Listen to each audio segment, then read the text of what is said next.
स्वर्ग नर्क और यमदूत आपने पुरानी हिंदी फिल्मों में जरूर देखे होंगे, लेकिन फिल्म थैंक गॉड में काफी अरसे बाद इस कॉन्सेप्ट को हिंदी सिनेमा के पर्दे पर उतारा गया है। हालांकि इस बार इसका अंदाज थोड़ा बदला हुआ है और इसमें स्वर्ग नर्क और यमदूत भी मॉडर्न हो गए हैं। तो दोस्तों, आज हम एक्सप्लेन करने वाले हैं थैंक गॉड मूवी को। तो वीडियो को शुरू करते हैं, और अगर वीडियो अच्छा लगे तो वीडियो को लाइक जरूर कीजिएगा, और इसी तरह के वीडियोस पाने के लिए आप हमारे इस चैनल को सब्सक्राइब भी कर सकते हैं। फिल्म की शुरुआत होती है अयान कपूर से, जो कि एक रियल एस्टेट ब्रोकर है, जो कि एक ऐसा इंसान है जिसके अंदर लोभ, लालच और गुस्सा कूट कूट कर भरा हुआ है। उसके अंदर और भी कमियां हैं, लेकिन वो हमें आगे पता चलेगा। फिलहाल तो रियल एस्टेट के बिजनेस में उसका एक बहुत बड़ा नुकसान हुआ है, जिसकी वजह से शायद अब वो सड़क पर आ सकता है। लेकिन उसे फिलहाल तो एक बहुत बड़ा घर बेचना है, ताकि उसे बेचकर वो अपने कर्जे को चुका सके। लेकिन उस घर को खरीदने को भी कोई तैयार नहीं है। हाल तो यूं है कि उसे खुद ब्रोकर बनकर इस घर को बेचना पड़ रहा है। सामने वाली पार्टी को अपनी पहचान छुपाकर वो ब्रोकर बनकर इस घर को बेचने की कोशिश करता है। कई दिनों के बाद एक पार्टी आती है। उन्हें ये घर तो पसंद आता है, लेकिन इस घर में रहने वाले की सेंस उन्हें बिल्कुल भी पसंद नहीं आती, और इसी बात को लेकर अयान को गुस्सा आ जाता है और वो उनकी कार की सीट को और उनकी कार को तोड़ना फोड़ना स्टार्ट कर देता है। उन लोगों को ये समझ नहीं आ रहा था कि आखिर वो ऐसा क्यों कर रहा है, जबकि इस कार के टूटने फूटने से उन्हें कोई फर्क ही नहीं पड़ता, क्योंकि वो लोग तो ओला से आए थे। और जब इस कार का रियल मालिक आता है तो सबसे पहले वो पुलिस को कॉल करता है, और पुलिस इंस्पेक्टर के रूप में रूही आती है, और रूही के आने के बाद वो तुरंत ही अयान को अपने साथ अरेस्ट कर ले जा लेती है। लेकिन बाद में हमें पता चलता है कि रूही कोई और नहीं बल्कि अयान की पत्नी है। वैसे तो अयान की फैमिली एक हैप्पी फैमिली है, लेकिन काफी दिनों से कुछ बुरा होने के चलते अयान काफी डिप्रेस्ड हो चुका था। साथ ही हमें अयान की बहन के बारे में भी पता चलता है, जो कि काफी उदास रहती है। दरअसल उसे एक बहुत बड़ा सदमा है। बचपन में उसके हाथों से अपने पापा का घर जल गया था, तो अब जब तक वो अपने पैसों से नया घर नहीं खरीद लेती तब तक उसे चैन नहीं आएगा, क्योंकि उस घर के जलने के बाद से उसके पापा ने उसे बात करना बंद कर दिया था। आगे हम देखते हैं कि अयान अपनी पूरी फैमिली के साथ कहीं पर घूमने के लिए गया था। यहाँ पर आज उसकी बेटी का जन्मदिन है, तो उसकी बेटी आज खूब इंजॉय करना चाहती है। लेकिन अयान का ध्यान यहाँ पर था ही नहीं। उसका पूरा ध्यान आज की मीटिंग पर था, इसलिए ना चाहते हुए भी वो यहाँ पर था ही नहीं। इसलिए वो अपनी बेटी को रूही के साथ छोड़कर वहाँ से चला जाता है। सबसे पहले वो हनुमान जी के मंदिर जाता है। दरअसल अयान तो रोज ही हनुमान जी के मंदिर जाता है, जहाँ हनुमान जी की मूर्ति के सामने वो उनके ऊपर तेल चढ़ाता है और वैरायटी की मिठाई भी देता है, जबकि बाहर बैठे भिखारियों को वो एकदम नजरअंदाज करता है। तो आज अयान की एक स्पेशल मीटिंग थी, साथ ही आज उसकी बेटी का जन्मदिन था, लेकिन वो काफी बिजी होने के चलते वहाँ नहीं जा सकता। यहाँ पर वो काफी जल्दी में था। तो रूही और अयान जब कॉल पर बात कर रहे होते हैं, तभी अचानक से एक बाइक अयान की गाड़ी के सामने आ जाती है, जिससे कि अयान की कार का बैलेंस बिगड़ जाता है और उसका एक कार से एक्सीडेंट हो जाता है। और ये सीन यहीं पर कट होता है। अगले सीन में हम देखते हैं कि अयान की आंखें एक बंद कमरे में खुलती है, जहां पर वो देखता है एक आदमी को, जो कि अंधेरे से चलता हुआ उजाले की तरफ आ रहा था। यहाँ पर अयान जब उससे उसका नाम पूछता है तो वो उसे सीजी बताता है, यानी कि चित्रगुप्त। अयान को कुछ भी समझ नहीं आ रहा था, और उसे ये सभी चीज एक बहुत बड़े सपने से बढ़कर कुछ भी नहीं लग रहा था। वो एक बहुत बड़े स्टेडियम टाइप के शो में पहुंचता है, जिसके चारों तरफ बहुत सारे दर्शक बैठी हुई थी। यहीं पर हम बाइडी को भी देख पाते हैं, यानी कि यमदूत को। तो यहाँ पर सीजी अपना पूरा नाम बताते हैं कि सीजी का मतलब है चित्रगुप्त। लेकिन अयान को ये सब कुछ सच नहीं लग रहा था, इसलिए चित्रगुप्त अपने असली भेष में आते हैं और उसके सामने संस्कृत में बात करने लगते हैं। वो उससे कई तरह की बातें करते हैं, लेकिन अयान को कुछ भी समझ नहीं आ रहा था।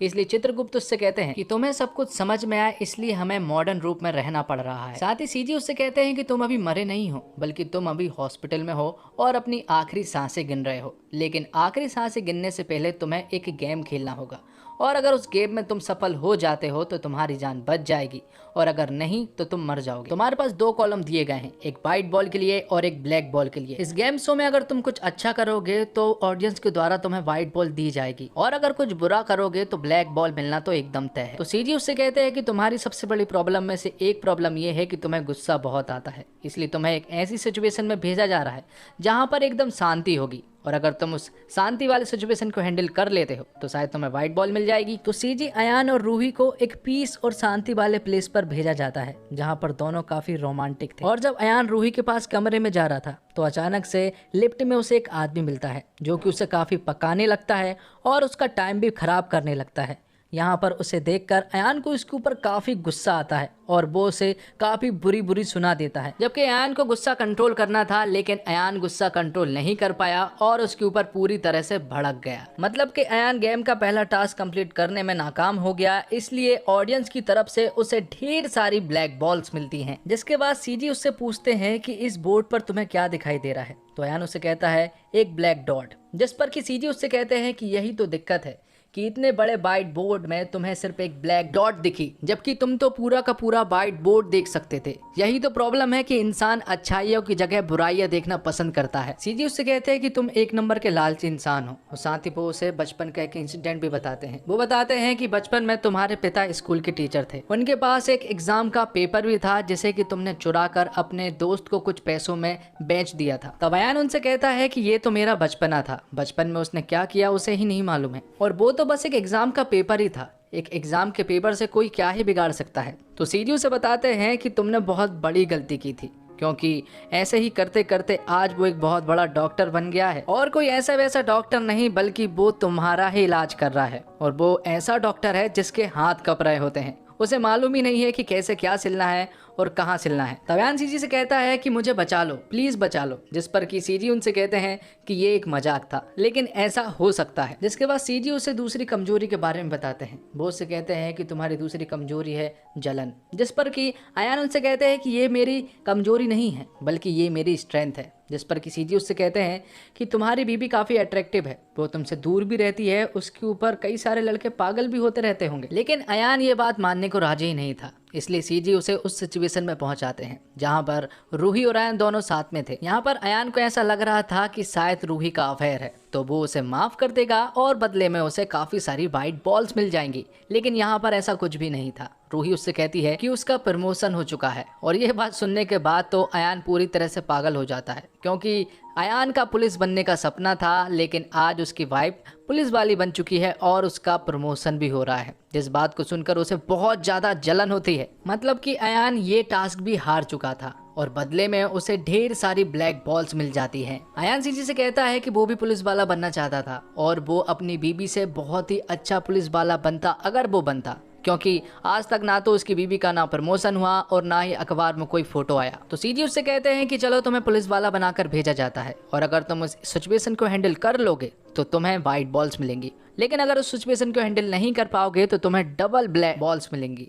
तो अयान भी उनकी इस कंडीशन से मान जाता है, और जब वो उस जगह पर पहुंचता है तो उसे पता चलता है कि बैंक में 14 लोगों को हॉस्टेज बनाकर एक आदमी पैसे लूट कर जा रहा है, और एक पुलिस वाले के ऊपर चाकू भी रखा गया है। वो देखकर अयान को हीरो बनने का मन होता है और वो गोलियां चलाना शुरू कर देता है, लेकिन वो गोली उस चोर को ना लगकर अपने ही साथी को लग जाती है। ऐसे करते करते अयान कई सारी और भी गोलियां चलाता है और वो सारी गोलियां उसके ही साथी को लग जाती है। तो इस तरह से अयान का ये टास्क भी पूरी तरह से फेल होता है। जिसके बाद सीजी अयान को बताते हैं कि तुम्हारी बीबी ने इस कंडीशन को किस तरह से सॉल्व किया था वो देखो। तो आगे हम देखते हैं कि उस चोर के हाथ में चाकू था, उसका साथी भी उसके साथ था, लेकिन यहाँ पर रूही ने उस चोर को समझा, उसकी भावनाओं को समझी। आखिर वो ये जानना चाहती है कि आखिर वो चोर चोरी क्यों कर रहा है। जिस पर उसे पता चला कि उसका बेटा हॉस्पिटल में है, उसकी माँ भी नहीं है और वो काफ़ी ज़्यादा बीमार भी है, उसे लाखों रुपए की ज़रूरत है, और अगर उसे लाखों रुपए नहीं मिल पाए तो उसका बेटा मारा जाएगा। ये सारी बातें सुनने के बाद बैंक के सभी लोग पैसे कलेक्ट करके उस चोर को देते हैं और वो अपने बेटे को बचाने के लिए चला जाता है। तो यहाँ पर सीजे अयान से कहते हैं कि तुम कहते हो कि तुम्हारी बीवी की आज तक अखबार में फोटो नहीं आई और ना ही उसने कुछ बड़ा काम किया है। वो इसलिए क्योंकि उसका काम करने का तरीका अलग है। तो अब ब्लैक बॉल का टैंक अब 98% भर चुका था, मतलब कि पाप का घड़ा 98% भर चुका है, और 2% और अगर ये भर गया तो मतलब कि अयान नर्क में पहुंच जाएगा। आगे सीजी बताते हैं कि एक और औरत का तुमने दिल दुखाया है, और उस औरत का नाम है तुम्हारी माँ। तुम्हारी माँ को तुमने हमेशा दर्द दिए हैं, उनसे कभी भी ठीक ढंग से बात नहीं की है, जबकि तुम्हारी माँ ने तुम्हारे लिए काफ़ी सेक्रीफाइस किए हैं। तो यहाँ पर अयान को फिर से उस सिचुएशन में भेजा जाता है जहाँ पर वो अपनी माँ को समझता है कि किस तरह से उसकी माँ ने सेक्रीफाइस किए हैं अपने बेटे के लिए। तो इस बार अयान को जरूर वाइट बॉल्स मिली। अगली प्रॉब्लम थी कि अयान का बाजना पर कंट्रोल नहीं रहता, इसलिए उसे एक ऐसी सिचुएशन में भेजा जाता है जब नोरा फतेही उसके सामने थी, और यहाँ पर उन दोनों के बीच में काफी सारा टाइम स्पेंड करवाया जाता है। यहाँ पर जब वो दोनों इंटीमेट होने ही वाले थे कि तभी सीजी उसे रोक लेता है और उससे कहता है कि पराई औरत माँ के समान होती है, और जब वो नोरा फतेही को देखता है तो उसके अंदर उसे उसकी माँ नजर आती है और वो तुरंत ही रुक जाता है और फिर इसके बदले में उसे वाइट बॉल्स मिलती हैं। अब आखिरी सिचुएशन ये थी कि उसे अपनी बहन को सच बताना था, क्योंकि अयान ने बचपन में एक बहुत बड़ा झूठ बोला था जिससे कि उसकी बहन की ज़िंदगी बर्बाद हो गई थी। वो अपनी बहन के पास जाता है और उसे बताता है कि बचपन में जो घर में आग लगी थी वो उनके दिए की वजह से नहीं लगी थी बल्कि मेरे रॉकेट की वजह से लगी थी। अयान की बहन सालों से इस गिल्ट में थी कि उसी की वजह से मकान में आग लगी थी और उसके पिता उससे सालों तक बात नहीं की थी। लेकिन यहाँ पर जब उसने सब कुछ सच सच बता दिया तो उनके बीच में अब सब कुछ ठीक हो गया था, जिसके बदले में अयान को फिर से वाइट बॉल्स मिलती है और वो इस गेम शो को जीत लेता है। आखिर में अयान का नीचे जाने का वक्त हो चुका था, जिस पर कि सीजी उससे कहते हैं कि तुम और भी मदद कर सकते हो, ये सारी की सारी वाइट बॉल किसी और को देकर तुम किसी और को जिता सकते हो। जिस पर कि अयान उससे कहता है कि मैं ऐसा नहीं करना चाहता, जो यहाँ पर आना चाहता है उसे ये गेम खेलना चाहिए और जीत कर वापस जाना चाहिए। जिस पर कि सीजी उसे बताते हैं कि जिस कार से तुम जा रहे थे और जब तुम रूही से बात कर रहे थे और जब तुम्हारा एक्सीडेंट हुआ था तो सामने वाली कार में रूही और तुम्हारी बेटी थी और आज वो हॉस्पिटल में है और उनकी सीरियस कंडीशन भी है। और डॉक्टर के द्वारा अयान को ये बात पता चलती है कि रूही और उसकी बेटी की दोनों किडनी खराब हो चुकी है। तो अयान ये चाहता है कि उसकी दोनों किडनी निकाल कर एक किडनी अपनी बीबी और एक किडनी अपनी बेटी को दी जाए, लेकिन ये रूल के खिलाफ होगा। डॉक्टर उससे कहते हैं कि वो ऐसा नहीं कर सकते, वो उसकी सिर्फ एक ही किडनी ले सकते हैं या तो एक भी नहीं। तो अयान के सामने एक बहुत बड़ी दुविधा थी कि उसे चुनना था अपनी बेटी और अपनी बीबी में से एक को। तभी उसे एक आइडिया आता है कि अगर वो मर गया तो उसकी दोनों किडनी काम आ जाएंगी और अपनी बेटी और बीबी को बचा सकता है। इसलिए वो काफी सारी नींद की गोलियां खा लेता है और उसकी कंडीशन काफी ज्यादा खराब हो जाती है और उसकी आंखें जैसे ही बंद होती है और जब आंखें खुलती है तो वो खुद को पाता है उसी गेम शो में, जहां पर उसका भव्य तरीके से स्वागत किया जाता है, क्योंकि ऑडियंस को उसका ये डिसीजन बहुत ज्यादा पसंद आया। इसलिए सीजी उसे वापस भेज देते हैं और जब अयान को होश आता है तो वो उसे बताते हैं कि तुम्हारी नींद की गोलियां इतनी असरदार नहीं थी, इसलिए तुम्हें बचा लिया गया। साथ ही वो उन्हें बताते हैं कि एक बहुत बड़ा चमत्कार भी हुआ है, क्योंकि एक अनजान व्यक्ति ने एक डेड बॉडी को हमारे हॉस्पिटल में लाया और जब उसकी किडनी को चेक किया गया तो वो दोनों किडनी तुम्हारी बेटी और बीबी से मैच कर गई। और फिल्म के आखिर में अयान अपनी बहन को 2 करोड़ रुपए का एक बहुत बड़ा मकान गिफ्ट करता है। तो दोस्तों, फिल्म की सबसे खास बात है इसको जिस तरह से दिखाया गया है। फिल्म शुरुआत 1 मिनट से ही हंसाना शुरू कर देती है और उसके बाद हंसी के साथ ही मैसेज देना भी शुरू करती है। फिल्म में ऐसे कई छोटे छोटे मूवमेंट्स हैं जिसे आप अपनी रियल लाइफ में कनेक्ट कर पाएंगे और आप सोचने पर मजबूर हो जाएंगे कि कितनी ही बार आप जाने अनजाने में ऐसा काम कर जाते हैं जो शायद गलत होता है।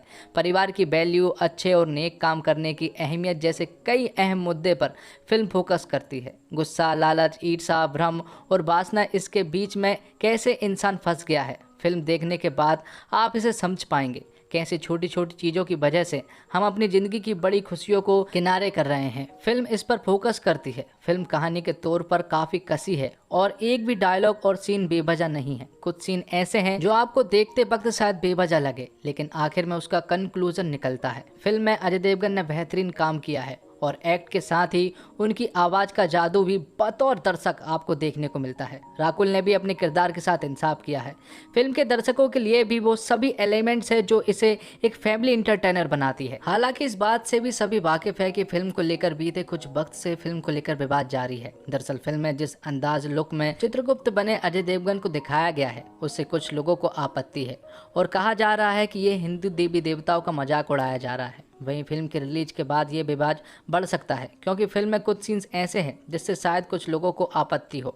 हालांकि आखिर में ये मैसेज भी मिलता है कि बात किसी खास धर्म या वर्ग की नहीं बल्कि इंसानियत की है। इंसानियत से बड़ा कोई धर्म और कर्म नहीं होता। फिल्म में सिद्धार्थ मल्होत्रा ऑन ऑफ होते दिखते हैं। फिल्म के कुछ सीन्स में जहां सिद्धार्थ बेहतरीन एक्टिंग की है तो वहीं कुछ हिस्सों में वो काफ़ी हल्के साबित हुए हैं। तो 2022 की बेहतरीन और मस्ट वॉच फिल्मों में से एक थैंक गॉड फिल्म भी है।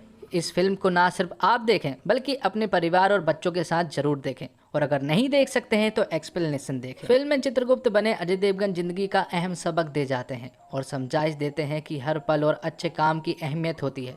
आपके बुरे काम कोई देखे या ना देखे, लेकिन उसको लेखा जोखा हो रहा है। तो दोस्तों, उम्मीद करता हूँ आपको ये वीडियो पसंद आई होगी। वीडियो पसंद आई हो तो वीडियो को लाइक जरूर कीजिएगा और इसी तरह के एक्सप्लेनेशन पाने के लिए आप हमारे चैनल को सब्सक्राइब भी कर सकते हैं, ताकि आपको इसी तरह के लेटेस्ट और फ्रेश कंटेंट को कहीं भी इधर उधर ढूंढना ना पड़े।